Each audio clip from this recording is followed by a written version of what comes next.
Transfer.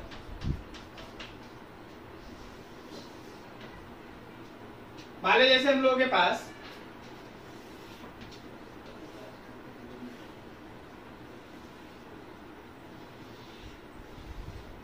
इसमें बहुत सारा वुडन पीस रखा हुआ और फायर, ठीक है ना, इसमें फायर है, ये फायर। अब जरा ऐसे समझो कि अगर कोई पर्सन यहां खड़ा है,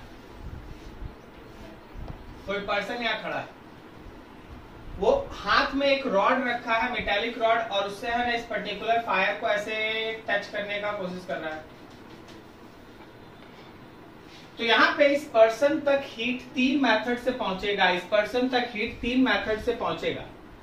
एक, रॉड को पकड़ के हीट धीरे धीरे धीरे धीरे धीरे धीरे पर्सन तक जाएगा। दूसरा, जो अगल बगल का सराउंडिंग एयर है, एयर का मॉलिक्यूल्स गर्म होगा और उस एयर के मॉलिक्यूल के थ्रू हीट पर्सन तक जाएगा। और तीसरा, अगर कोई मीडियम नहीं भी होता, तो भी हीट उस पर्सन तक पहुंचता। तो देखो, जो रॉड के थ्रू हीट का ट्रांसफर हो रहा, this is said to be conduction. और जो इस मीडियम में मॉलिक्यूल, जो हमारा एयर मॉलिक्यूल्स है, वो गर्म हुआ, गर्म होने के बाद हीट को लेके है ना पर्सन तक पहुंचाया, या हीट को लेके एक जगह से दूसरी जगह तक कैरी किया है, एयर का मॉलिक्यूल्स, मीडियम का मॉलिक्यूल्स, दैट इज कन्वेक्शन। और बिना किसी मीडियम के भी हीट चल सकता है, एंड दैट इज रेडिएशन। तो ये 3 चीज आप डिस्कस करने वाले हैं, conduction, convection and radiation. Conduction के लिए किसी एक कंडक्टर का, जो हीट का कंडक्टर है, उसका होना जरूरी है। मतलब मेटल का रॉड, अब आप लकड़ी के किसी पीस से फायर को टच कीजिएगा तो थोड़ी ना आप तक हीट पहुंचेगा through that particular wooden piece, ठीक है। तो जब हमारे पास कोई एक हीट का कंडक्टर रहता है, बेसिकली मेटल्स का बात कर रहे हैं, तो अगर हमारे पास मेटल्स है, तो मेटल्स से जब हम लोग हीट को टच करते हैं, फायर को टच करते हैं, तो हीट उसके थ्रू, उस पर्टिकुलर रॉड के थ्रू हम तक आता है, दैट इज कंडक्शन। तो कंडक्शन का हम लोग है ना एक एक करके स्टार्ट करते हैं। सबसे पहला पार्ट है conduction. Conduction actually process of transfer of heat, process of transfer of heat from one point to other through any medium due to molecular contact.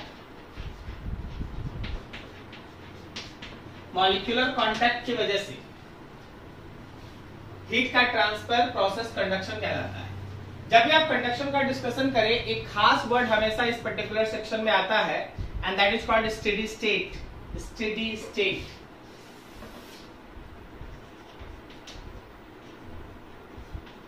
Steady state.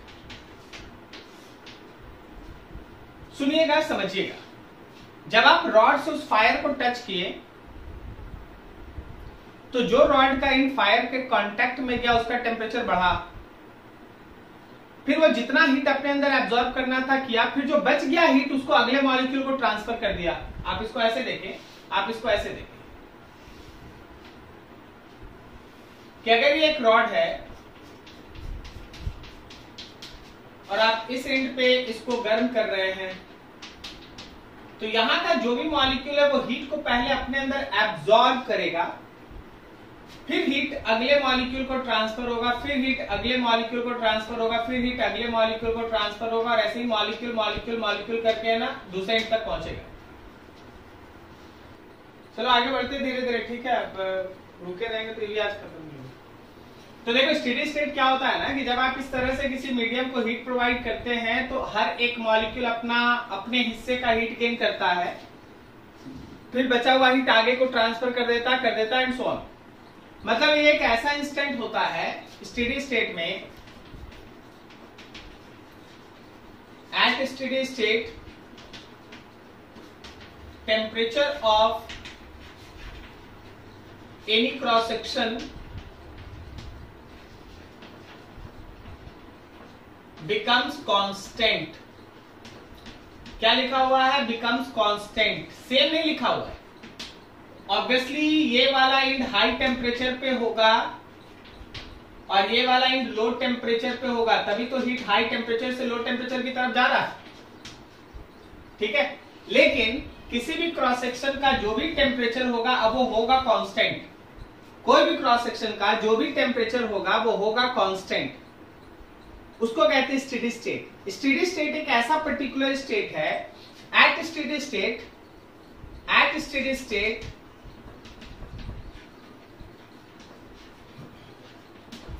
अगर ये मेरे पास एक बॉडी है और ये स्टेडी स्टेट में है, तो जितना हीट पर सेकेंड इंटर करेगा, रेट ऑफ हीट इंटर, याद रखना उतना ही हीट पर सेकेंड बाहर आएगा। Rate of heat comes out, क्योंकि ये वो स्टेज हो जाता है जहां बीच में हीट एब्जॉर्ब नहीं होता। सो पर सेकेंड जितना हीट इंटर करता है एक इंड से, पर सेकेंड उतना ही हीट दूसरे इंड से बाहर भी आता है, ठीक है। कब? जब स्टेडी स्टेट रीच कर जाए तब। अब यहां से आगे बढ़ो, इसी स्टेडी स्टेट में आप कंडक्शन के लिए एक इक्वेशन निकालते हैं। मान लीजिए आपके पास ये एक पर्टिकुलर रॉड है और इसका area of cross section A है, इसका लेंथ एल है, area of cross section A है। इस एंड का टेम्परेचर है T प्लस डेल टी और इस एंड का टेम्परेचर है T। इस एंड से हीट इंटर किया, ऑब्वियसली इस एंड से हीट बाहर आया, ठीक है।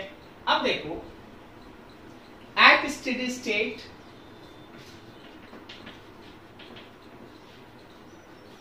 जब यह स्टेडी स्टेट रीच कर गया,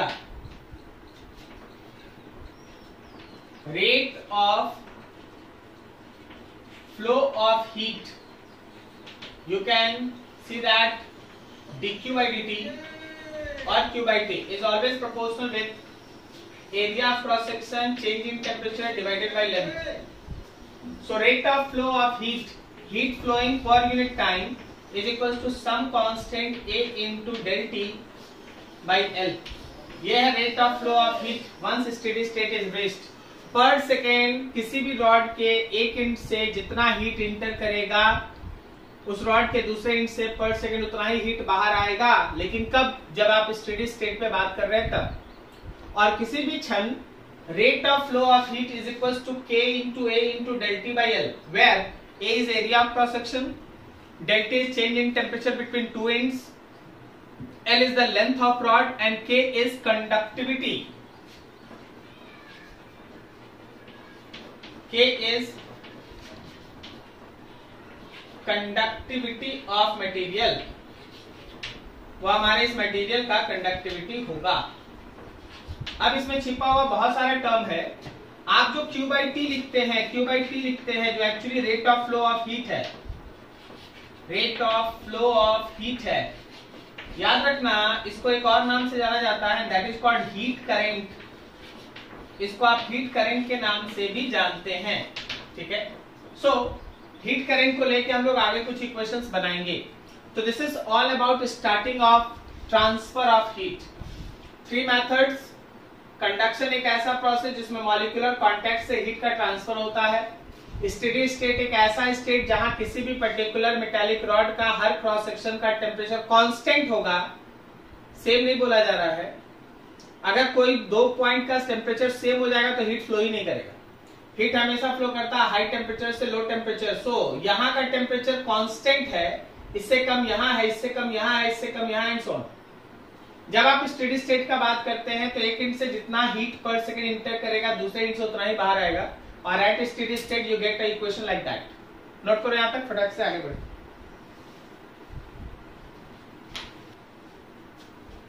तो इसका मतलब ये है कि जो हम लोग हीट करंट लिखेंगे वो होगा के ए डेल टी बाई एल।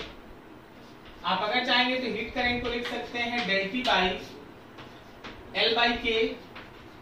सो आप लिख सकते हैं del T by resistance in flow of heat. हर जगह ओम्स लॉ का जो आप इलेक्ट्रिसिटी में ओम्स लॉ का कॉन्सेप्ट पढ़े हैं वो हमारे इस कंडक्शन के प्रोसेस के अंदर भी काम करता है। जैसे किसी चार्ज के फ्लो होने के लिए पोटेंशियल का डिफरेंस जरूरी है, उसी तरह हीट के फ्लो होने के लिए टेम्परेचर का डिफरेंस जरूरी है। जैसे आप सिंपल ओम्स लॉ लिखते हैं I is equals to V by R, उसी तरह हीट के केस में देखो heat current is equals to temperature difference by resistance offered by rod in flow of heat. कोई भी रॉड हीट के फ्लो में कितना रेजिस्टेंस ऑफर्ड करता है, that is called heat resistance. So heat resistance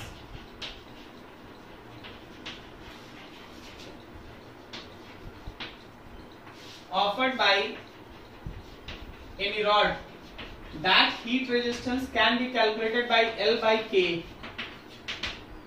कोई भी रॉड का अगर रेजिस्टेंस निकालना पड़ा कि वो हीट के फ्लो में कितना रेजिस्टेंस ऑफर कर सकता है, then your resistance value is L by KA, L by KA। अब यहां से देखो तुम्हारे पास 2-3 इंपॉर्टेंट सेक्शन पूछा जाता है। सबसे बड़ा पार्ट है जो इसका फेमस क्वेश्चन है वो है temperature of junction when rods are joint. जब आप रॉड्स को ज्वाइन करते हैं तो हमको जंक्शन का टेम्परेचर बताया जाता है या पूछा जाता है। सबसे पहला देखो, मान लो जैसे हम लोगों के पास ये एक रॉड है और ये एक दूसरा रॉड। ये एक ऐसा रॉड जिसका लेंथ L, एरिया A और कंडक्टिविटी मान लो 2K। ये एक ऐसा रॉड जिसका लेंथ मान लो 3L by 2 और जो हम लोगों का एरिया है that area is 3A suppose. ठीक है, अब इस केस में तुमसे ये बोला गया कि देखो भाई इस पर्टिकुलर जंक्शन का टेम्परेचर है, इस पर्टिकुलर जंक्शन का टेम्परेचर है सपोज 100 डिग्री सी, और तुमसे बोला गया कि इस पर्टिकुलर जंक्शन का टेम्परेचर है सपोज 20 डिग्री सी। इसका टेम्परेचर फाइंड आउट करो। ठीक है, दिमाग लगा के बताओ, बनाना नहीं है, आपको बताना है कि बनेगा कैसे, बताना है कि ये बनेगा कैसे।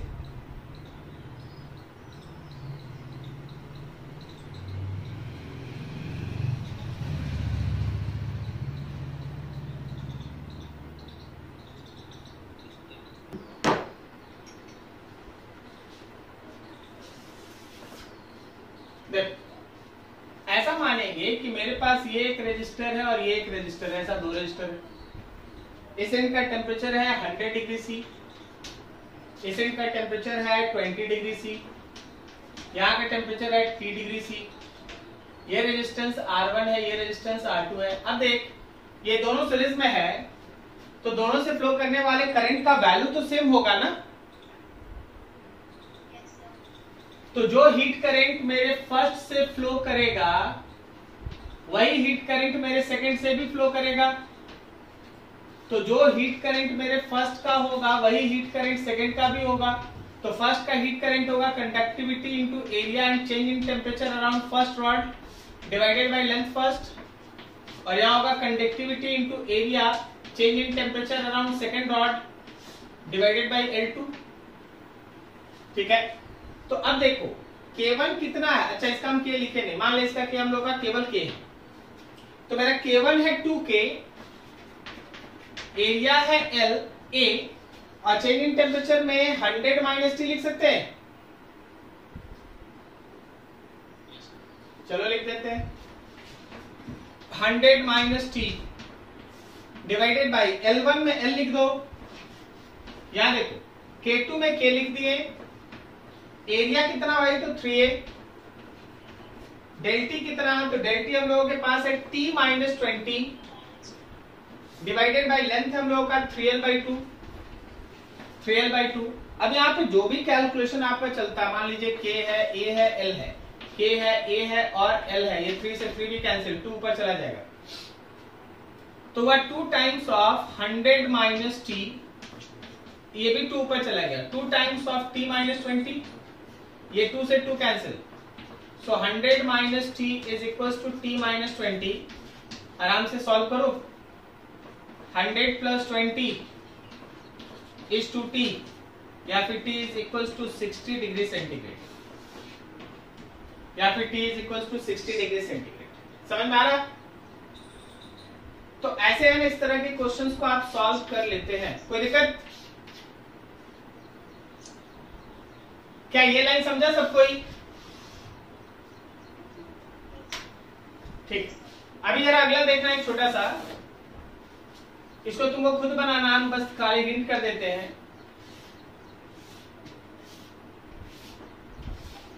ऐसा है, मान लो इसका लेंथ l है, k है, area of cross section a है, इसका लेंथ मान लो l/2 है, एरिया a है और k है ना 2k है, और इसका लेंथ मान लो 3l/2 है, एरिया 2a है और k जो है वो 3k है। अब यहाँ का टेम्परेचर है 100 डिग्री C, यहाँ का टेम्परेचर है 20 डिग्री C, यहाँ का टेम्परेचर है 30 डिग्री C। तुमसे बोला गया जंक्शन का टेम्परेचर निकालो, करेंगे क्या? यहाँ पे हम लोग है ना 3 रजिस्टर बना लिए इसके लिए, एक रजिस्टर, एक दूसरा, एक तीसरा।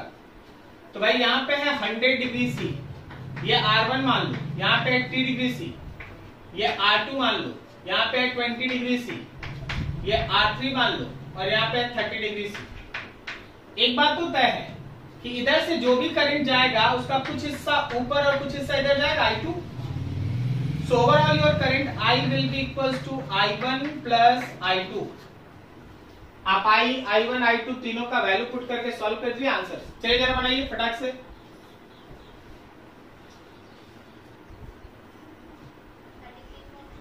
अच्छा ठीक, ऐसा आप सॉल्व किए होंगे, I जहां लिखे होंगे तो वहां पे आप लिखे होंगे इसका K1 A1 del T1 divided by यहां से यहां तक का जो भी लेंथ L1 होगा, फिर यहां पे आ गया होगा हम लोगों का K2 A2 del T2 by length 2 plus K3 A3 del T3 by L3।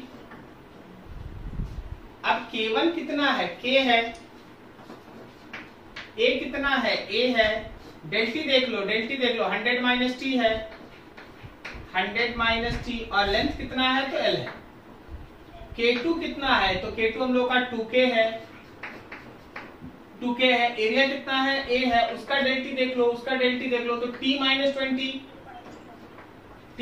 20 और नीचे उसका लेंथ कितना है? तो L/2 है, प्लस थर्ड वाला K3 कितना है? तो 3K है, एरिया कितना है? तो 2A है, ठीक है। अब उसका डेल T कितना है? तो T माइनस 30 है, और सब में हम लोग डिवाइड करेंगे, लेंथ कितना? तो 3l/2। बस आपको इसी को सॉल्व कर लेना, जो आंसर आएगा वही तुम्हारा आंसर है, ठीक है ना? इसको आपको सॉल्व कर लेना है। तो जब कभी भी कंडक्शन मेथड रहेगा, you have to proceed in this way, conduction method.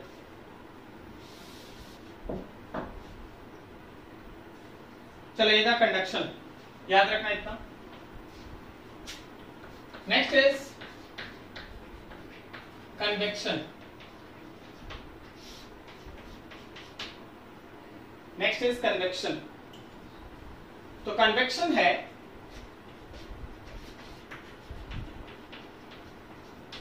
Process of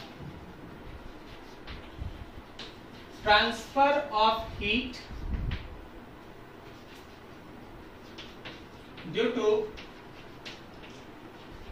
molecular motion. जो हमारे मीडियम का मॉलिक्यूल है, मान लो एयर का मॉलिक्यूल, उसके मूवमेंट की वजह से हीट एक पॉइंट से दूसरे पॉइंट तक जब पहुंचता है, एयर मॉलिक्यूल, लिक्विड मॉलिक्यूल्स के मूवमेंट की वजह से जब हीट एक पॉइंट से दूसरे पॉइंट तक कैरी होता है तो उसको आप कन्वेक्शन कहते हैं। जैसे आप मान लीजिए आप एक कंटेनर लिए, इस कंटेनर में आपके पास लिक्विड है और इसको आप बाहर से हीट दे रहे हैं। इसको आप मान लीजिए बाहर से आप हीट सप्लाई कर रहे हैं।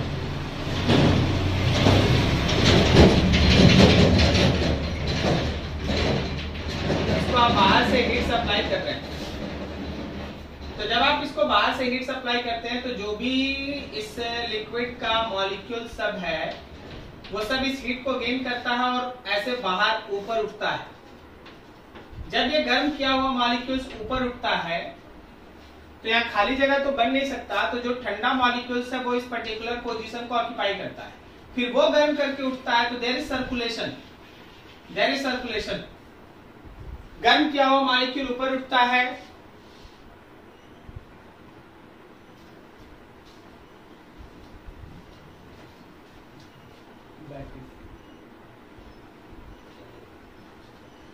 गर्म किया मॉलिक्यूल है ना ऊपर उठता है, फिर वो घूम के आता है, ठंडा किया हुआ मॉलिक्यूल फिर गर्म होता है, ऊपर उठता है and so on. This process is convection. तो कन्वेक्शन में क्या है ना कि जो हमारा मॉलिक्यूल है वो मूव करता है और हीट को एक पॉइंट से कैरी करके दूसरे पॉइंट तक ले जाता है। मॉलिक्यूल मूव करता है और हीट को कैरी करके एक पॉइंट से दूसरे पॉइंट तक ले जाता है। ठीक है, अब देख इस केस में होता क्या है। इस केस में जो rate of flow of heat है that will be equals to HA del T। HA del T where A equals to surface area है, ऑब्वियसली del T टेम्परेचर का डिफरेंस है, और जो तुमको स्मॉल h दिख रहा है वो कहलाता है conductive heat constant, convective actually convective heat constant. Medium के ऊपर डिपेंड करता है। तो हमेशा ध्यान रखना कि जब कभी भी कन्वेक्शन का बात होगा मॉलिक्यूल के मोशन की वजह से हीट का ट्रांसफर होगा। अभी देखिए एक छोटा सा एग्जांपल हम आपके सामने रखते हैं।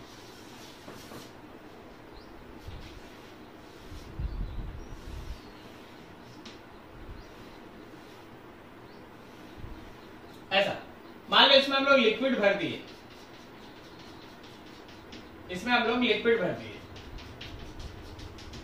और सोचो अगर हम उसको यहां से हीट सप्लाई करें, हीट सप्लाई यहां से हो तो मेरा ये लिक्विड कैसे इस कंटेनर के अंदर घूमेगा, क्लॉकवाइज या एंटी क्लॉकवाइज? बोलो देख क्या होगा। ये सब जो लिक्विड का मॉलिक्यूल है ये जब गर्म होगा तो ऊपर उठेगा ना, बोलो जी। तो जब ये ऊपर उठेगा तो इसका खाली जगह भरने के लिए इधर से आएगा सब। तो overall your liquid will circulate in clockwise direction. और देखो अगर ये हीट हम यहां सप्लाई करते हैं तो ये सब ऊपर उठता, then liquid will move in anticlockwise direction. क्या आप समझ पा रहे हैं? ठीक है, तो एक छोटा सा एग्जांपल। अब अगला देखिए, अगला क्वेश्चन समझिएगा थोड़ा ध्यान से। मान लीजिए हम लोगों के पास एक बॉयलर है,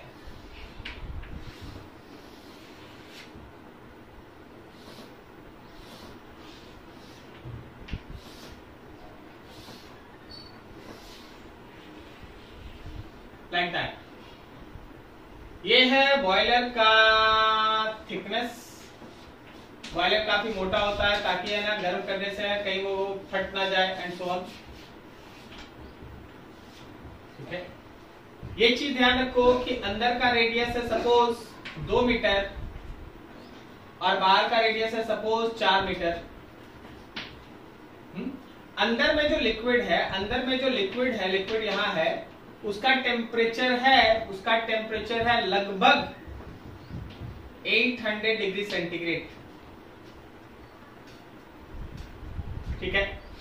और इस एंड का टेम्परेचर है लगभग 200 डिग्री सेंटीग्रेड। अब क्वेश्चन क्या है वो सुनना। मान लो इसका के का वैल्यू भी है, के गिवन है, अब डाटा हमको याद नहीं है, के मान लो गिवन। तुमसे ये बोला गया कि what is temperature of surrounding to work safely.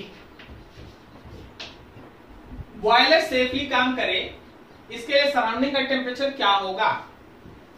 आप इस न्यूमेरिकल को समझने का कोशिश कीजिए।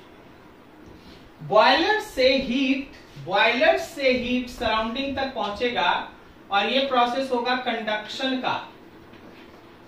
लेकिन उसके बाद जो एटमॉस्फेयर है, एटमॉस्फेयर में ये हीट जो ट्रांसफर होगा वो होगा कन्वेक्शन का। सोचना समझना। मान ले बॉयलर से हीट निकला 5 यूनिट,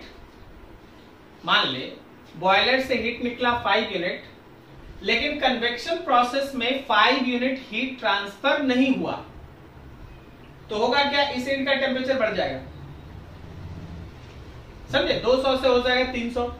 अब देख, अगर 300 होगा तो अंदर से हीट उतना नहीं निकलेगा, तो अंदर में हीट जमा होने लगेगा। क्या समझ में आ रहा है?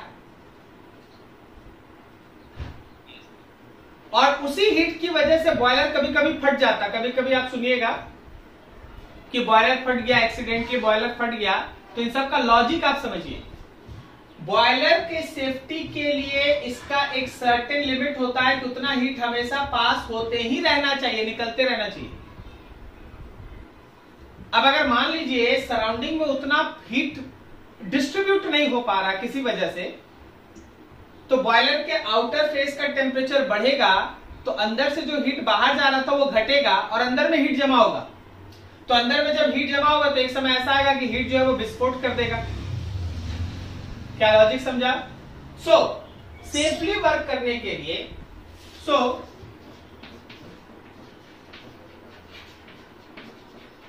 टू वर्क सेफली जो रेट ऑफ हीट फ्लो है कंडक्शन मेथड का, वही rate of flow of heat होना चाहिए सराउंडिंग के कन्वेक्शन मेथड का।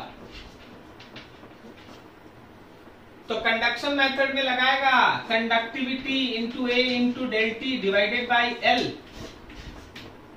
और यहां लगाएगा एच ए डेल टी। याद रखना, ये डेल टी कंडक्शन वाले जगह का है और ये डेल टी कन्वेक्शन वाले जगह का है। एरिया दोनों कैंसिल। अब आप यहां से थोड़ा जगह देख लीजिए, ऊपर है लिख देते हैं। तो हो गया K into del T by L is equal to H into del T. मान ले के और ए दिया हुआ, हम के और ए को नहीं छोड़ते।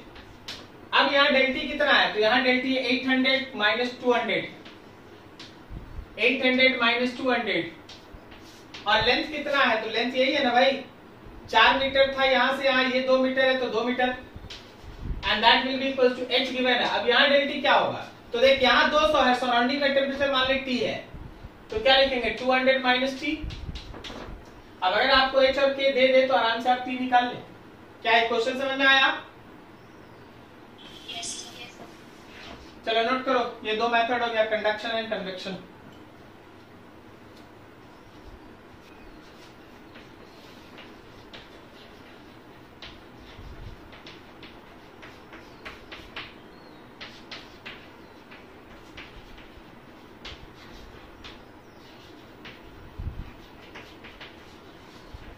Process of heat transfer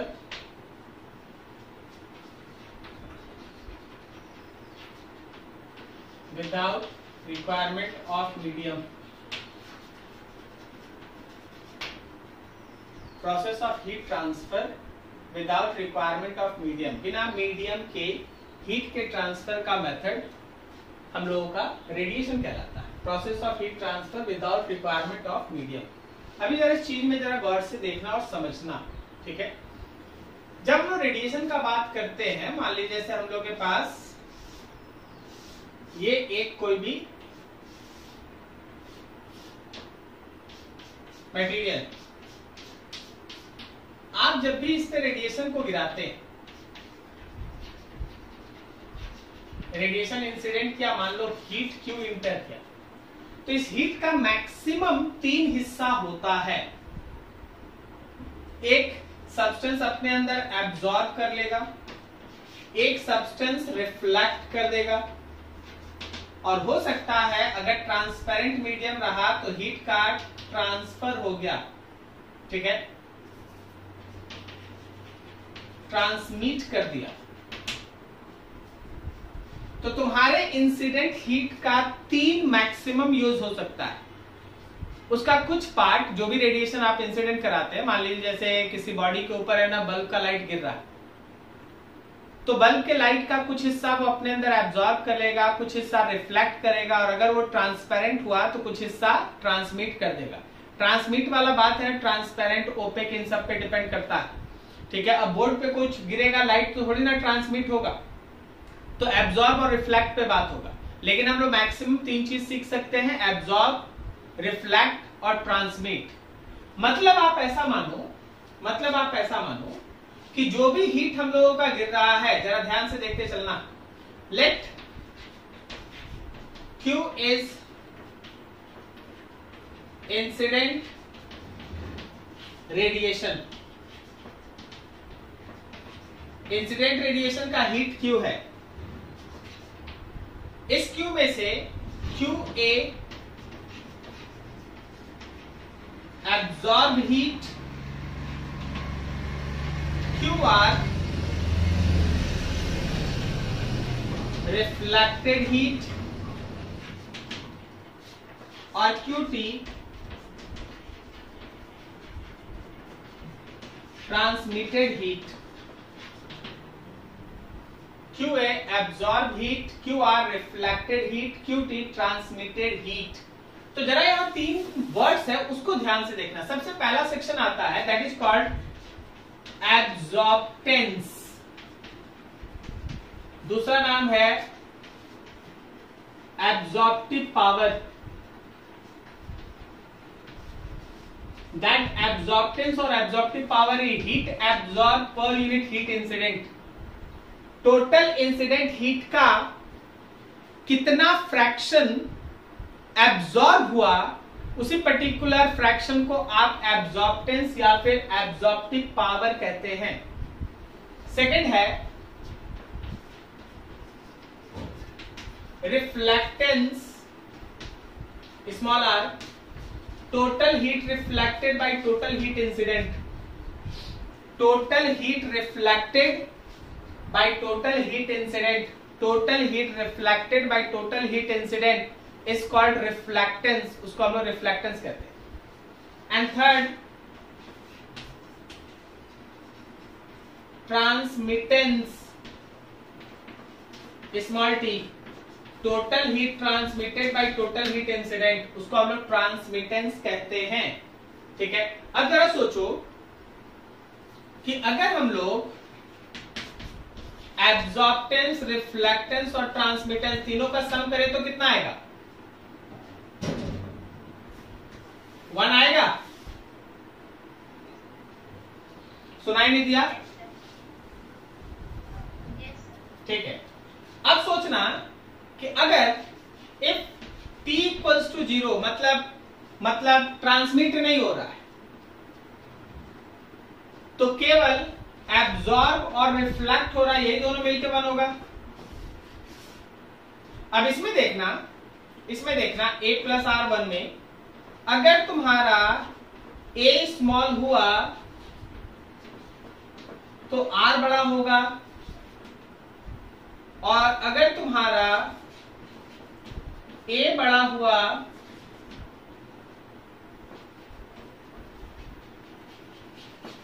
तो r स्मॉल होगा, a बड़ा हुआ तो r स्मॉल होगा, a छोटा हुआ तो r बड़ा होगा, and so on so on so on. What is the physical sense behind this? एक खराब एब्जॉर्बर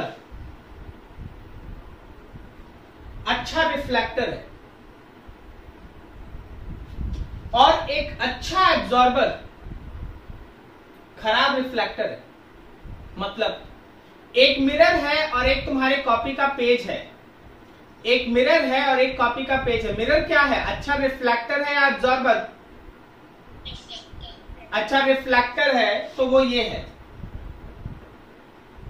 और कॉपी का पेज एक अच्छा एब्जॉर्बर है, तो वो ये. क्या लॉजिक समझ में आया? ठीक है, तो आप यहां से ऐसे निकल सकते हैं थोड़ा आगे. A good absorber is bad reflector and vice versa. A good absorber is bad reflector and vice versa. ठीक है, हमेशा ध्यान रखना. यहां तक कोई डाउट यहां तक समझने में?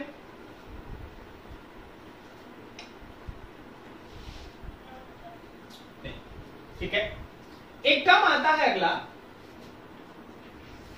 This is called emissive power. Emissive power, emissive मतलब इमिट करना और ट्रांसमिट करने. क्या दोनों में अंतर समझ में आता है? इमिट करना और ट्रांसमिट करना, दोनों में डिफरेंस समझ में आता है? ट्रांसमिट का मतलब होता है कि जिस समय रेडिएशन गिर रहा है उसी का कुछ हिस्सा उसी समय बाहर आ जाए दूसरे साइड से, उसको कहते हैं ट्रांसमिट करना. और इमिट करने का मतलब होता है कि जब रेडिएशन गिरे तो उसका कुछ हिस्सा वो बॉडी अपने अंदर एब्जॉर्ब करे, और जब आप सप्लाई रेडिएशन का बंद कर दें तो जो एब्जॉर्ब है वही फिर बाहर आए, उसको कहते हैं इमिट करना. तो emissive power is energy emitted per unit area पर unit time. Energy emitted per unit area पर unit time, and that is called emissive power. उसको हम लोग इमिसिव पावर कहते हैं. चलो नोट करो थोड़ा यहां तक, फिर आगे बढ़ो.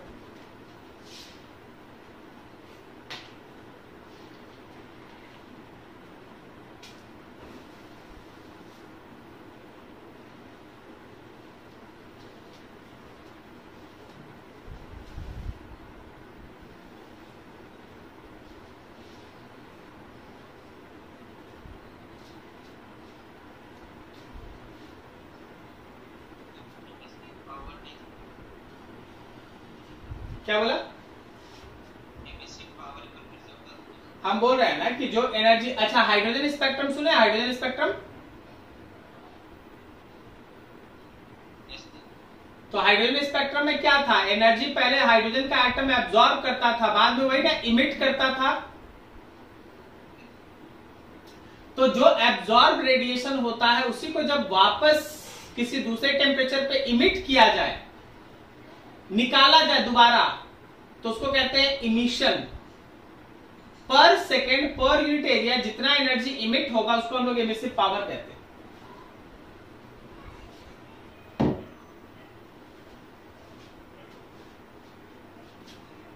Next term is emissivity, represented by epsilon. Emissive power of any body divided by emissive power of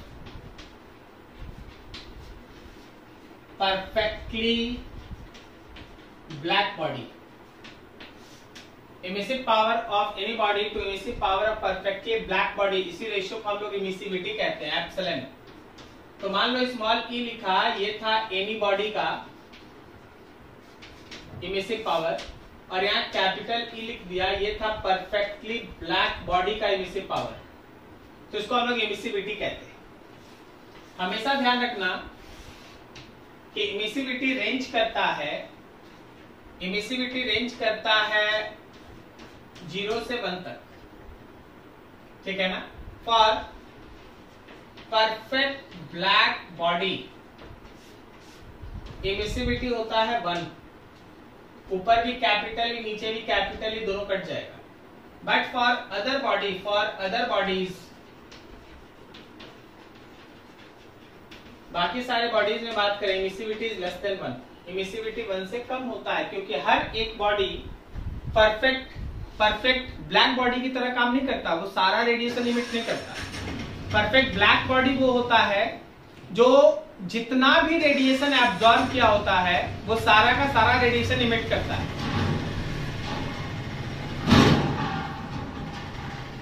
लेकिन अगर हम लोग बात करते हैं किसी दूसरे बॉडी का, तो उसका इमिटेड रेडिएशन हमेशा एब्जॉर्ब रेडिएशन से कम ही होता है। सो ऑलवेज रिमेंबर कि किसी भी दूसरे बॉडी के लिए इमिसिविटी लेस देन 1 होगा, लेकिन परफेक्टली ब्लैक बॉडी के लिए 1 होगा, ठीक है।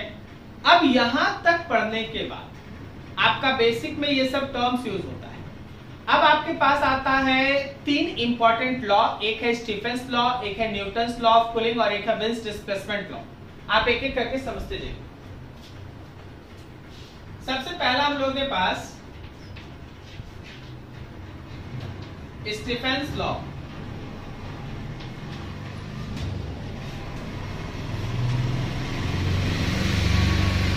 स्टीफेंस लॉ, इस लॉ के हिसाब से for any perfect black body energy emitted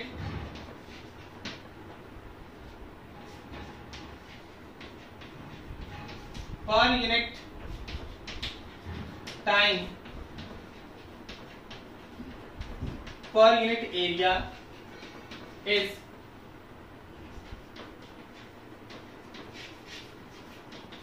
directly proportional to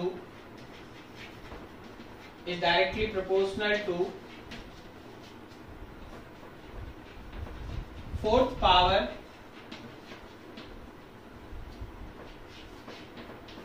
of its absolute temperature, fourth power of its absolute temperature। क्या बोलना चाह रहे हैं समझा जाए।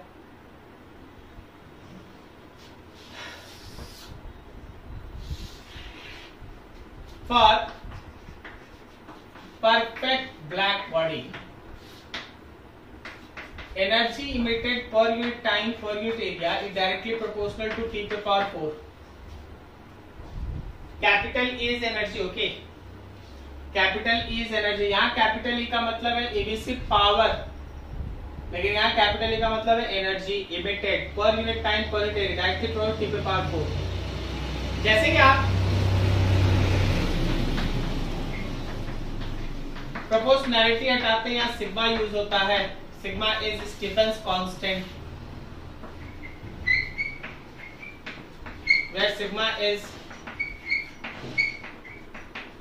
Stephen's constant and the sigma is 5.67 10 to the power minus 8 and its unit is joule per second meter square per meter square Kelvin per power minus 4।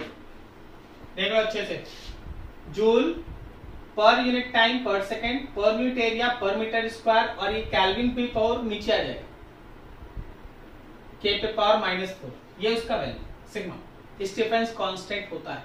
तो यहाँ पे ये जो टर्म है उसको बहुत अच्छे से देखना, इसमें एनर्जी पर यूनिट टाइम है। अब इसको अलग अलग फॉर्म में लिख के समझना। एनर्जी पर यूनिट टाइम है तो इसको हम लोग इमिसिव, इसको हम लोग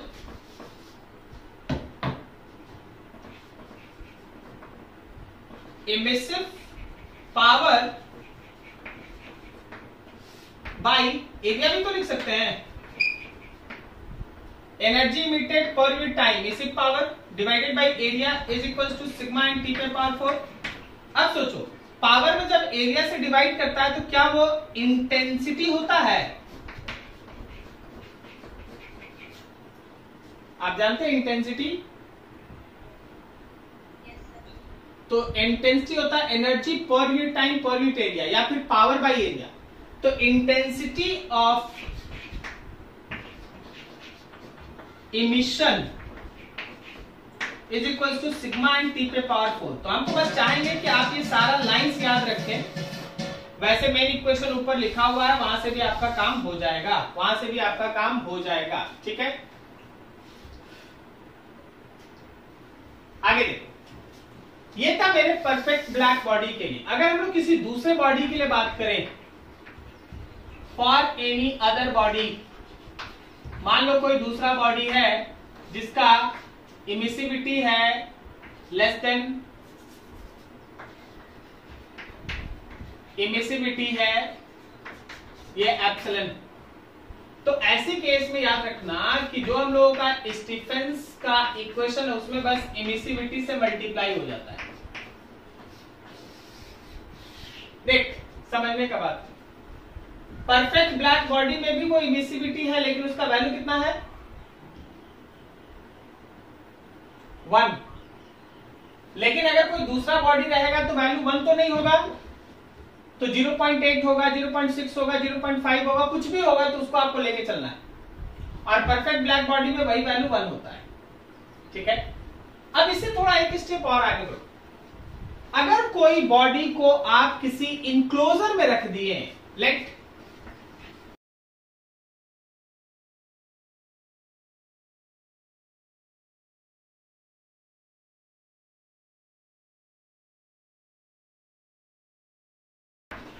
इनक्लोजर, मान लीजिए भाई ये एक इनक्लोजर है और उसके अंदर आप किसी परफेक्ट ब्लैक बॉडी को रख दिए, परफेक्ट ब्लैक बॉडी। इसका टेम्परेचर T है, इसका टेम्परेचर T0 है। तो अब जो हो रहा है उस चीज को समझो। ये परफेक्ट ब्लैक बॉडी हीट को इमिट करेगा, ये परफेक्ट ब्लैक बॉडी हीट को इमिट करेगा। तो at the same time enclosure इसको कुछ वापस हीट दे देगा, इनक्लोजर इसको वापस कुछ हीट दे देगा, ऐसा। इस सिचुएशन में जो नेट एनर्जी का लॉस होगा, एनर्जी इमिटेड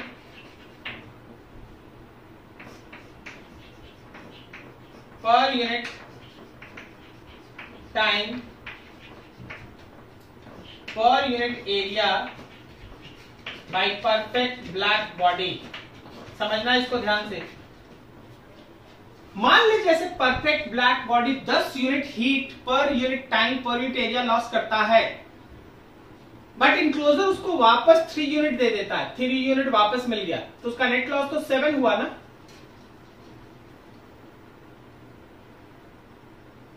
क्या सबको आवाज क्लियर आ रही है?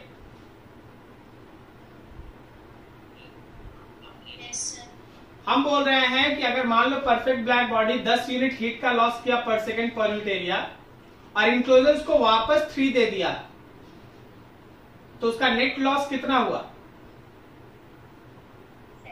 7। तो क्या हम लोग इसको ऐसे लिख सकते हैं, सिग्मा T पे पावर 4 माइनस सिग्मा T0 पे पावर 4। ये मेरे परफेक्ट ब्लैक बॉडी का और ये मेरे इनक्लोजर का। क्या ये सही है? अच्छा ठीक है, थोड़ा यहां तक नोट करो, फिर हम उधर से लिखना स्टार्ट करेंगे, उसको फिर से हम फ्रेश करके बनाएंगे। नोट करो बढ़िया से। चलो देखो, E by time and area, इसका जो नेट वैल्यू होगा वो होगा सिग्मा T पे पावर 4 माइनस सिग्मा T0 पे पावर 4।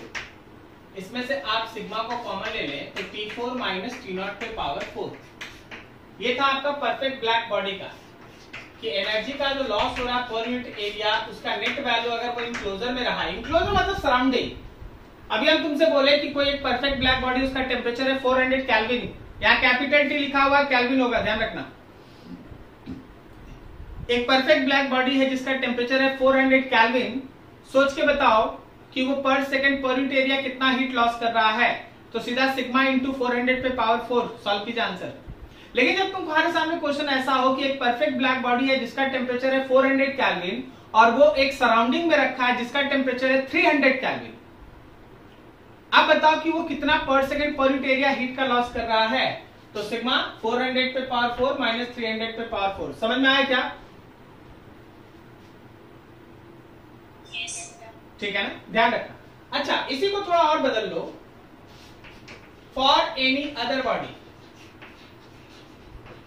मान लीजिए कोई दूसरा बॉडी आप सिलेक्ट कर लेते हैं जिसका इमिसिविटी है ऐसा, तो उस केस में एनर्जी का लॉस पर सेकंड पर यूनिट एरिया का जो नेट वैल्यू आप निकालेंगे that is epsilon into sigma T पे पावर 4 माइनस टी नॉट पे पावर 4।